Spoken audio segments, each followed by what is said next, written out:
Just for identification purposes, is there anybody here with a drug problem?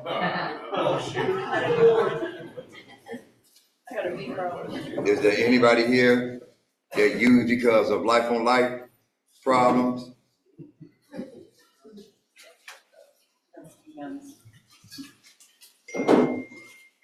You don't have to raise your hand if you believe the next thing that I'm about to say. Do you believe that 2 plus 2 is 4? 4 plus 4 is 8? Then you got to believe that a problem plus a problem is going to always equal a problem. I'm an addict, live with the disease of addiction. My name is Pedro.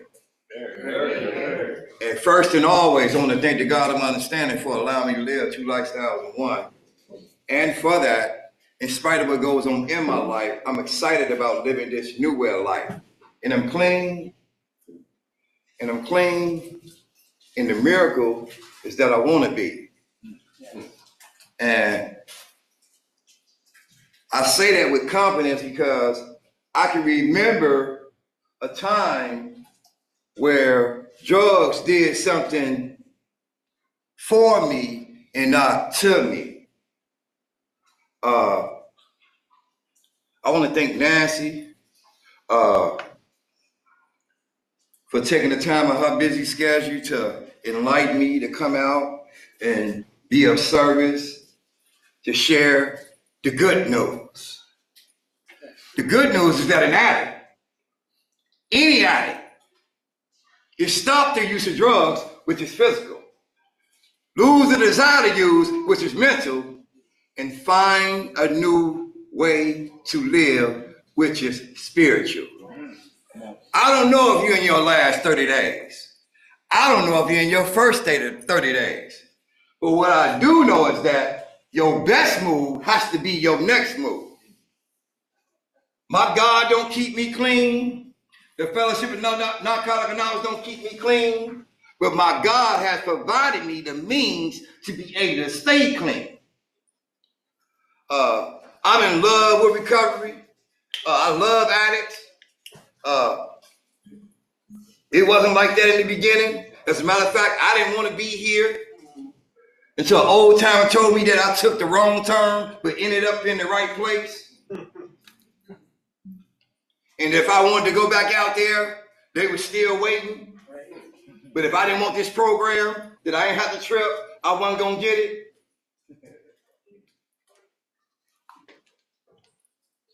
And so I would like to enlighten you with our symbol, which is the first 4 chapters of our readings. Who's an addict? What is the NA program? Why are we here? It's more important when it comes to why we're here because there may be somebody in here that don't even know why they are here. And if you don't come to realize why you are here, chances are you're going to go back out there. But more importantly, how it works. Because I'm the addict who lives to use and use to live. Very simply. My whole life and thinking was centered in drugs. And what that means is that it don't mean that I didn't love my kids. I lost the ability to love my kids. It doesn't mean that I lost the love for my mom. I lost the ability to love my mom. Because my whole life and thinking is centered. If my whole life and thinking is centered, anything around that does not get any action. Unless it came to finding means and ways to get one more. What is addiction? Addiction is a psychological, pathological reaction to anything that has life-damaging consequences and is not limited to drugs or alcohol. I'm going to say that again. What is addiction? It ain't the fact that I'm 55 years old and I got every pair of Michael Jordan I'm saying shoes in my closet, but I can't pay my rent. It's a psychological, pathological reaction to anything that has life-damaging consequences and is not limited to drugs or alcohol. So now I know why I'm here. I am here to get in touch with the trauma, with the drama, with the inadequacy, with the low self-worth, with the low self-esteem, with not being good enough. Because that grown man at 55 years old that got all of them Michael Jordans in his closet, it ain't to come to the meeting to impress you. I'm still trying to impress the kids that talked about me in the 7th grade. If there's no discovery, there will be no recovery. I say it's psychological. Anytime you hear the word, let's break that word up. Anytime you hear the word psychic, the only thing we're talking about is what's dealing with the mind. And anytime we hear the word logic, it what makes good sense to the mind, and it makes good sense. Sleeping in the condemned building at 20 below zero don't make good sense to the mind, and it don't make good sense. Compromising my manhood in the name of one more don't make good sense to the mind, and it don't make good sense. Going to the penitentiary 5 times does not make good sense to the mind, and it don't make good sense. But mind you, that'll let me know that you ain't got to convince me no more, because that's my experience. I'm convinced there's something wrong with the way that I think. This is not a program where you can think your way to better living. You would have never came here. But this is a program that will teach you and show you how to live your way into better thinking. There's something wrong with the way that I'm thinking. My thinking took me to the drinking. The drinking never took me to the thinking, but my thinking took me to the drinking. At one point in my life, I had no narcotics in my body. But for some apparent reason, when I seen homeboys on the corner smoking marijuana and drinking 40 ounces, there was something about that attracted me. And being that I'm the only child, I just wanted to fit in because I got tired of playing with my imaginary friend.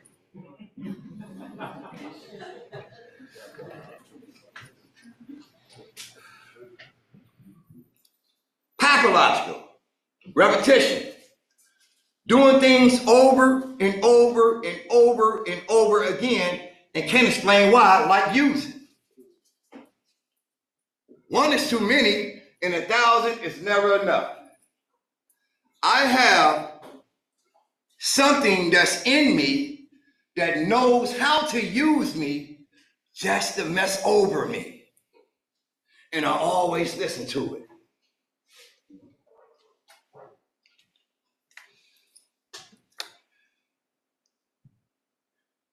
I had to get in touch with my authentic self.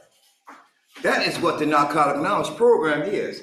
It is a set of spiritual principles that you can follow in your daily life.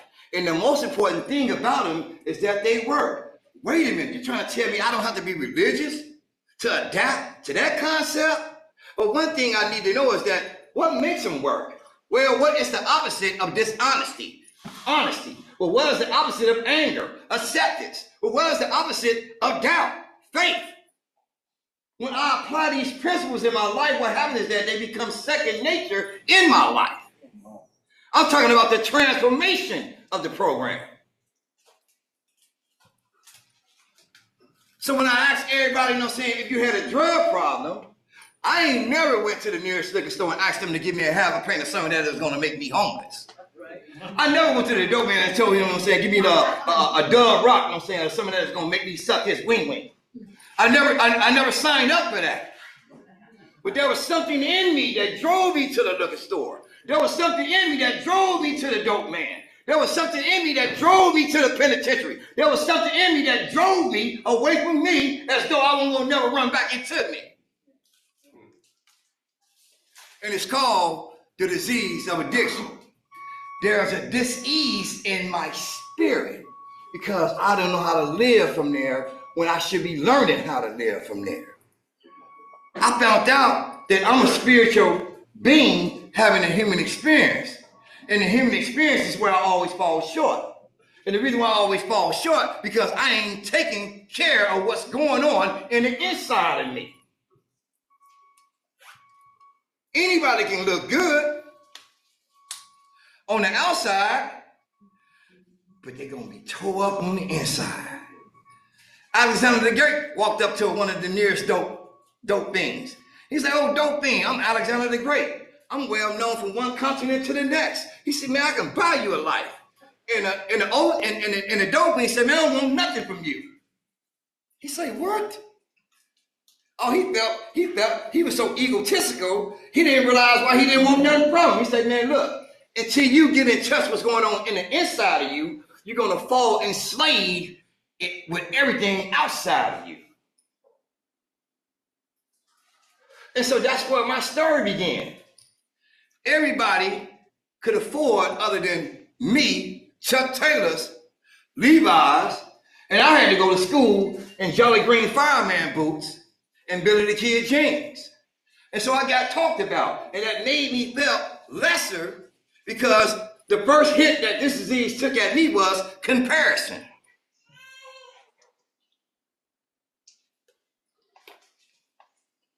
And so as a result of going to the penitentiary, I had to tap into the neighborhood because I was looking for some kind of courage, but I didn't know that I was looking for a sense of courage. Because when I got here, I wasn't willing to do no drive-by when it came to working on my personal recovery. But I'd go out there and pick up a pistol and shoot anybody.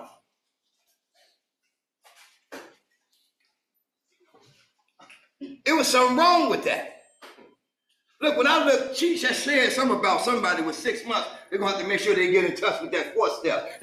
Now check this out. The purpose of a fearless moral inventory is to sort through the confusion and the contradiction of my life so I can finally get to know who I am. I'm going to say that again. The purpose, which is the reason, of a certain and fearless moral inventory is to sort through the confusion and the contradiction of my life so I can finally get to know who I am. What they just told me is that I don't know who I am. And guess what? When I meet baby girl at that dance, I don't know who she is. And she most definitely don't know who I am. So I've been sleeping with a stranger all my life.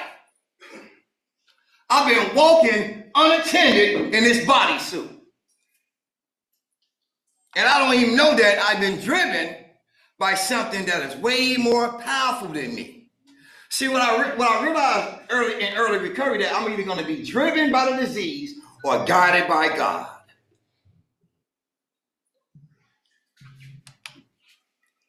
So if I don't know who I am,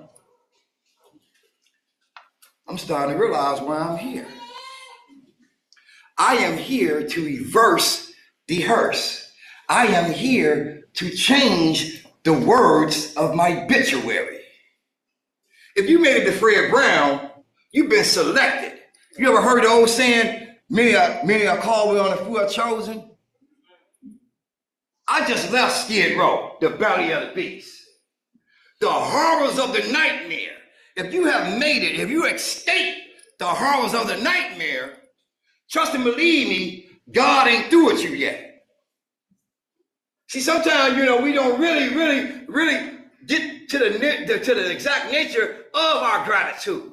I don't know about you, man, but when I got here, I was torn from the floor up, beat up from the feet up, and I was smelling like an old sock in a vacant lot. Because I was right over here at the junkyard right across the bridge. And I remember that famous song, I need to wake up. I need a blast that's gonna last. I need to wake up.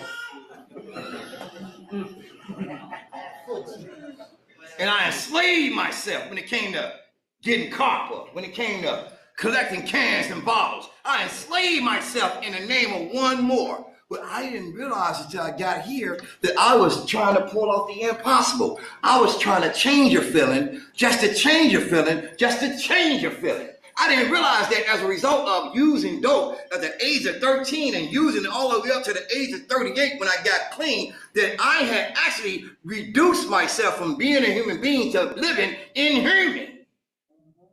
Because feelings make you human. If you are numb in your feelings, this is how you can do the things that you do. Our 12-step says that the quintessential spirit that lies at the core of each and every last one of us was almost extinguished. So I believe I got here a day before I was going to die. So I don't take it for granted when it comes to this program. Sponsorship is the heartbeat. I'm going to tell you why. Since the kindergarten, I've been getting taught everything I know, from my ABCs to stealing cars. But when I get, you know what I'm saying, to Narcotics Anonymous, I don't want another man to teach me how to be another man. It's like, man, do you realize that this is a weed program? If you could get better on your own, you would have never came here. You would have been stopped a long time ago. I'm pretty sure you'd have plenty awakenings. And I did. And guess what? Because I'm a heroin addict. So it usually takes you to 72 hours to get really addicted again. So what I would do, I would use on Monday, you don't use until Wednesday. Then I won't use on, and then I won't use that Thursday, and I use that Friday. But then I became a weekend warrior. And I use just on the weekends until when Monday comes.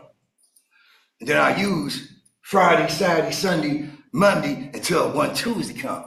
I'm talking about I have a progressive disease.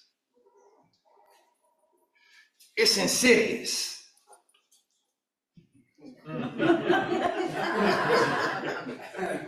It's cunning. It's fatal. And it's powerful. And if it's not arrested, it's going to convince you to kill you. Because it don't want to see you die. It wants you to be right-hand Fred Brown, miserable, suffering.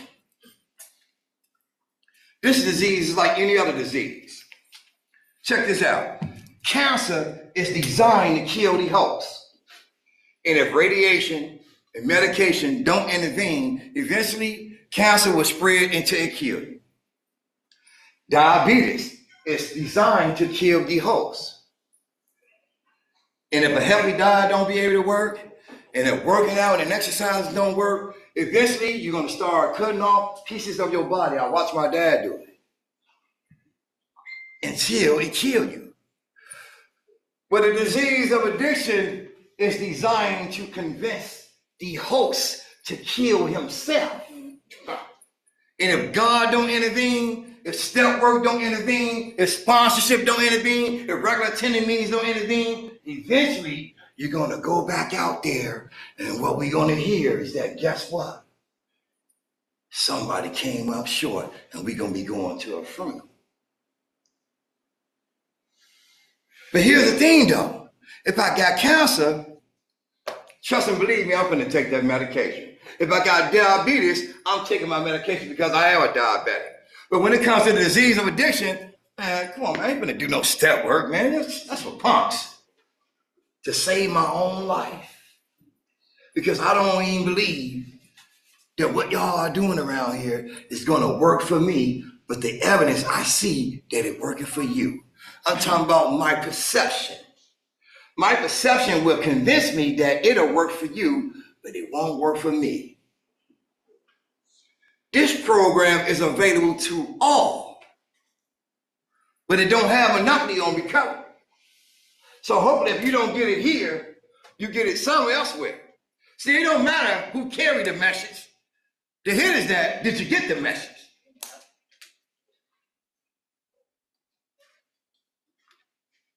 And so my life began to blossom. I surrendered. The first step says that we admitted that we are powerless of our addiction and that our lives have become unmanageable. Look, man, anytime you admit something, you're practicing the principle of honesty. But here's the thing, though. You got to understand the difference between honesty and telling the truth. There it is. If I'm thinking about getting loaded right now and I don't tell nobody, chances are next Tuesday I'm going to come back and I'm going to take me a white chip. And then you're going to tell the truth. You're going to be like, what happened to you, Anthony? You'll be like, man, I was thinking last Tuesday about getting loaded. See, if you get honest, you ain't got to tell the truth. As a matter of fact, see, you can have ass tell the truth, but you can't have ass be honest. This resort, it only hosts married couples. And this couple came up and they seen that they both had rings on and they asked them, was y'all married? And they was like, yes. They got upstairs and they started to laugh. Because the reality is that they're married, they're just not married to each other.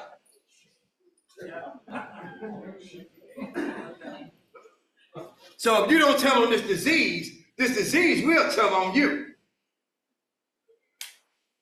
So now I'm admitting that I'm powerless over my addiction.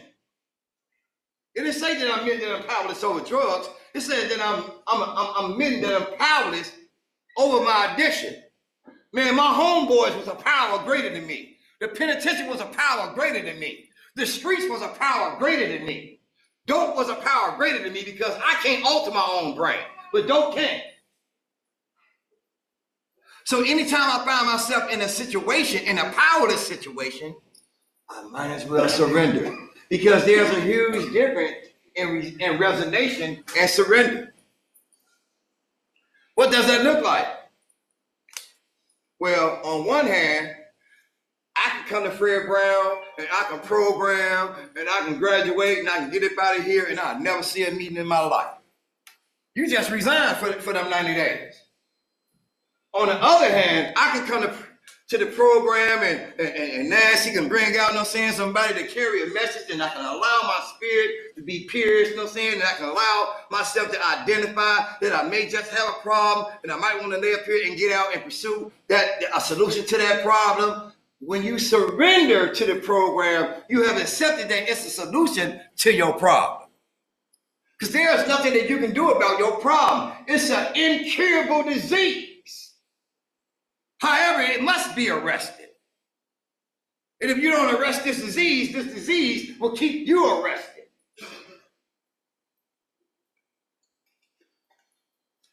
What is a daily reprieve? Because I know I hear that around here. What is a daily reprieve? A daily reprieve is showing you your past experience prior to coming to Fred Brown. And when you get to Fred Brown, it shows you the power of Fred Brown. A daily reprieve is the postponed punishment of something. Prior to me coming to recovery, I was punishing myself. And when I came to the rooms of Narcotics Anonymous, I started being free from being punished. This is an unlimited freedom kind of program. See, when I get here, I thought that I was good because drugs is my only problem, and that only gave me one level of freedom because I thought I had found the solution. Just don't use no more. Back to what I said when I did my fourth step. When I did my fourth step, when I realized that I did an argument before I did my fourth step. And when I realized while I was writing and I was journaling, I had already been molested way before the use of drugs. I had already been misinformed by misinformed people way before the use of drugs. I had already felt inadequate, low self-worth and low self-esteem way before the use of drugs. So now that I'm clean, I got to go back only the 12 steps and you take me back down to the original point of pain that's been driving me all this time. So now I realize that it really ain't been about the drugs. As a matter of fact, do I like drugs? I ain't never liked drugs. Let me tell you what I thought my attraction was. When I went to the street corner after school, I seen them like this here, Nancy. And they defying gravity. They come all the way back up.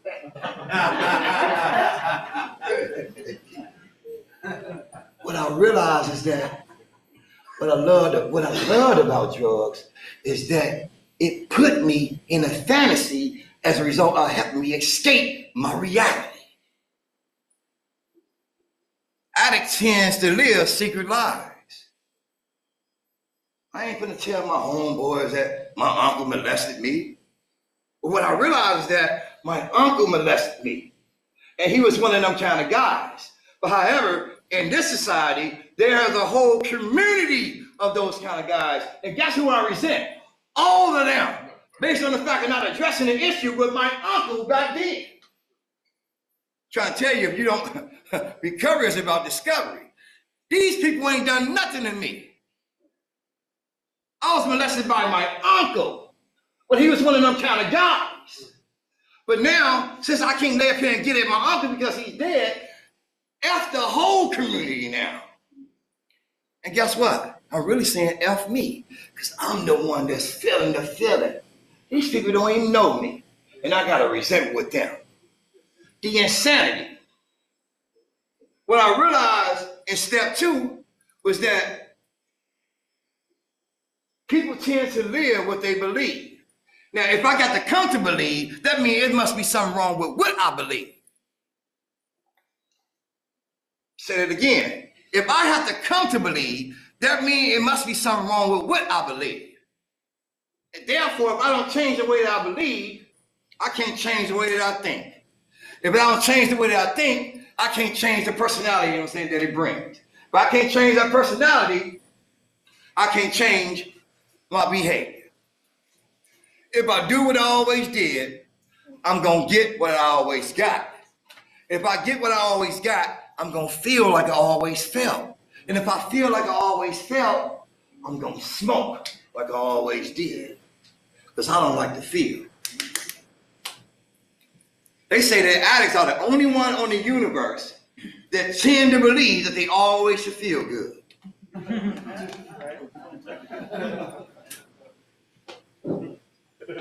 But in the gold and green book, towards the last paragraph of step 1, it says that living life on life terms are combining moments of happiness mixed with sad ones. Wait a minute. Spons, break that down to me. He said, no, I ain't breaking nothing down to you. Follow me. And we went to the nearest hospital. And he took me on the floor where there was a baby being born. That family was happy. And then he took me on the next floor where they just had to pour the plug on their grandma. And they were sad. He said, B, that's living life on life terms. You got to learn how to embrace them both. In other words, what my sponsor was showing me how to do was survive my feelings. Because if I don't get in touch with my feelings are going to get in touch with me.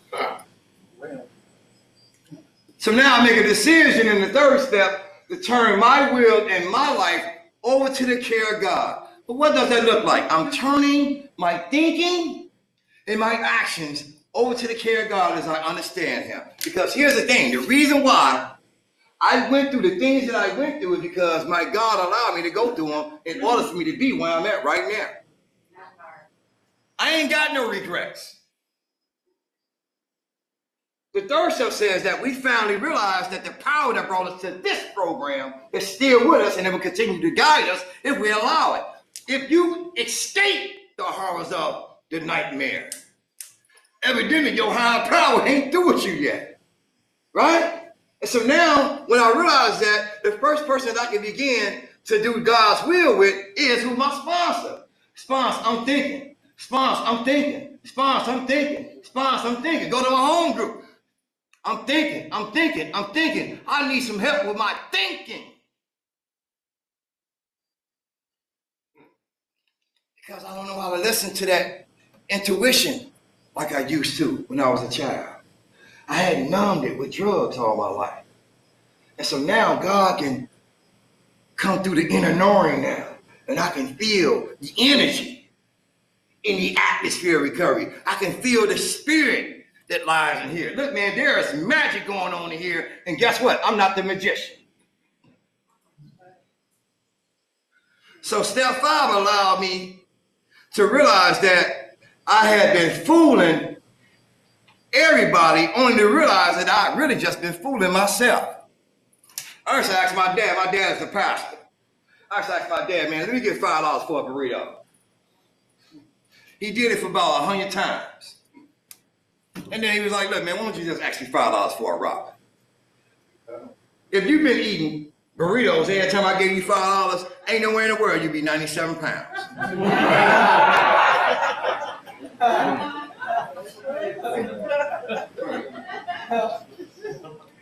Sixth step. I have to ask God to remove my destructive personality because left up to me, I would nourish it. Letting go of my defects is like letting go of my best friend. I use my defect as survival mechanisms. And here's the thing, how does it look? Denzel Washington.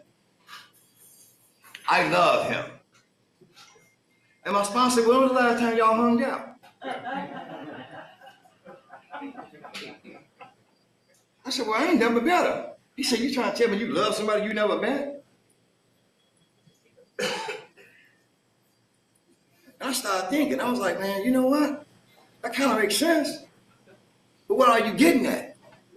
He said, D, I'm not saying that you don't love Denzel Washington, but I am saying that you don't love Denzel Washington. What you love about Denzel Washington is the character that he portrayed. Denzel Washington is an actor. You don't even know who Denzel Washington is. In other words, he's telling me that, baby girl, I don't even know her, but I love the characteristics that she portrayed. And then 6 months into the relationship, oh, I don't even like you. Because now, she's no longer the representative no more. Her true colors is showing. Oh, she crazy.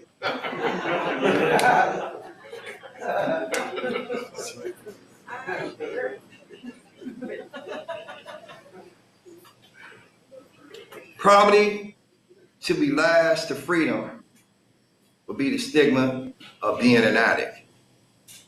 So this is my 9th step experience. In other words, I don't have to prove to you that I'm better in my life. Only thing I need to do is continue to be guided and do what God would have me do. Within myself, I don't have forgiveness. I didn't come up with forgiveness. But it's politically correct to make amends in this 9th step, because the 9th step ain't nothing but the action of the 6th step. Now that I know I got defects, now I gotta admit my wrong about them. Now I gotta clean up what I messed up. And guess what? I can't have my emotions tied to it. Because look, man, I want my kids to forgive me, but I'm not doing it for my kids. I'm doing it for me. I need to be free from you, because guess what? I can condemn myself. The literature says that we was a prisoner in our own mind and we was condemned in our own guilt. So whether you forgive me or not, I already know my God already had. I wouldn't be here if he hadn't. Right?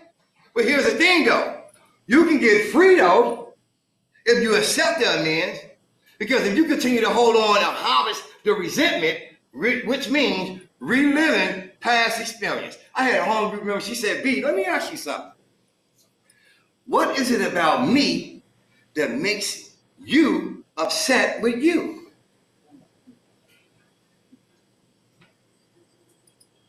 And I took that to my spouse. He said, B, what she really saying is that, who do she remind you of that you dislike? Because it ain't her. She ain't done nothing to you. What I realized is that she reminded me of my mother's behavior. See, sometimes you think you're mad at your dude right now, but deep down inside, you're really mad at your last dude. And that's why you're finna mess up a healthy relationship, because you're still wounded from your last relationship. That's why it's important to get healthy around here, because healthy people help people, but hurt people hurt people.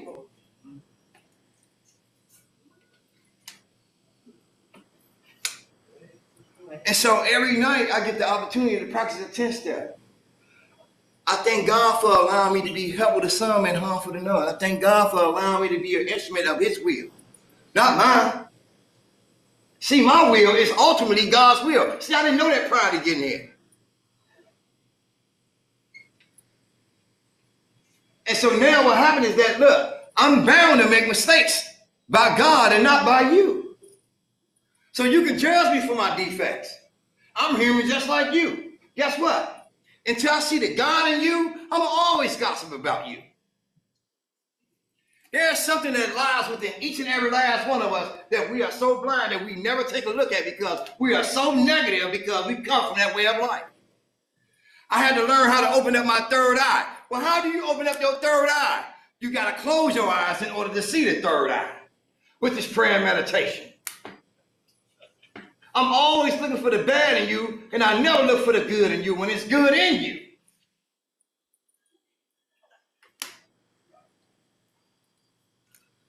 And 12, I get the opportunity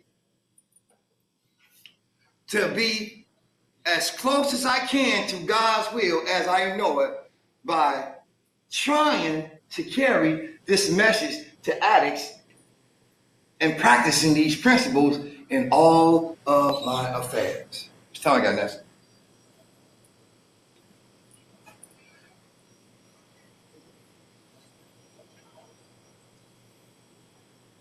Having said that, somebody gonna leave and go back to their bunk. Be like, man, I'm glad he's through talking. Woo! I can't wait for breakfast in the morning.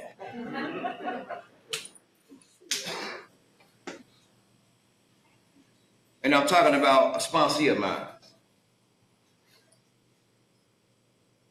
We had got to a 6th step and he was arguing with his girlfriend and he was ego inflated because he felt that a woman should talk to him a certain kind of way.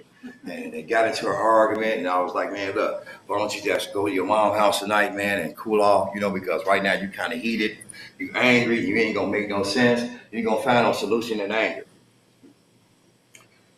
What happened is that he left the valley and he had to go through Skid Row to get home. Well, he stayed on Skid Row for 6 years before he made it home. And I was sharing at this Christian-based place and he was in there and he's like, hey, what's up, B, man? What's happening, man? Long time no see, man. Like, can I get your number, man? He said, matter of fact, man, would you sponsor me again? I said, hold on. I never stopped sponsoring you. I didn't get loaded. You did. I said, but look, I ain't got no power. I said, you might want to get on your knees and go pray to your God, man, I said, but man, whenever you want to get busy, we can always get busy. So he went to his God. He said, God, you keep me clean this time. I swear I'll do what those people say do. And so God said, are you going to complain? He said, no, I ain't going to complain. He said, well, how much money you got? He said, well, I got $20. He said, well, let me get that $20 because recovery is going to cost you that $20. He said, but God, you say you weren't going to complain. He said, well, God, if I give you my $20, I ain't going to have no gas money. He said, oh, you got a car. He said, well, let me get that car. Because guess what? Recovery is going to cost you that car. He said, but God, if I give you my car, I ain't going to be able to get to work. He said, oh, you got a job? He said, well, let me get that job because recovery may cost you that job. But God, if I give you my job, I'm going to be able to provide for my kids. Oh, so now you got kids. He said, well, let me get them kids because recovery may cost you to lose them kids. But God, if I give you my kids, I ain't going to have no reason to live. He said, what? You got a life? He said, well, let me get that life because recovery is going to cost you to change that life. He said, well, however, the $20 I took from you, I'm going to give it back. I'm going to show you how to spend it. And that car that I took from you, I'm going to give it back. I'm going to show you how to drive it. And that job I took from you, I'm going to give it back. I'm going to show you how to work it. And them kids I took from you, I'm going to give it back. I'm going to show you how to appreciate them. And that life that I took from you, I'm going to give it back. But stay forever mindful that it's mine. And only I can show you how to live it. Recovery is about discovery. I did not know that it was about me learning how to love myself so I no longer continue to destroy myself. In closing, if you put a ball in my hand, the ball is worth $30. You put a ball in Michael Jordan's hand, that ball is worth $30 million. If you put a bat in my hand, that bat is $40. You put that bat in Barry Bonds' hands, that bat is worth $40 million. If you take this off the wall and give it to a normie, the value of the basic tax is $15. But the moment you give the basic tax to an addict, the basic tax becomes a priceless gift. I'm Admin Beard. Thank y'all for letting me.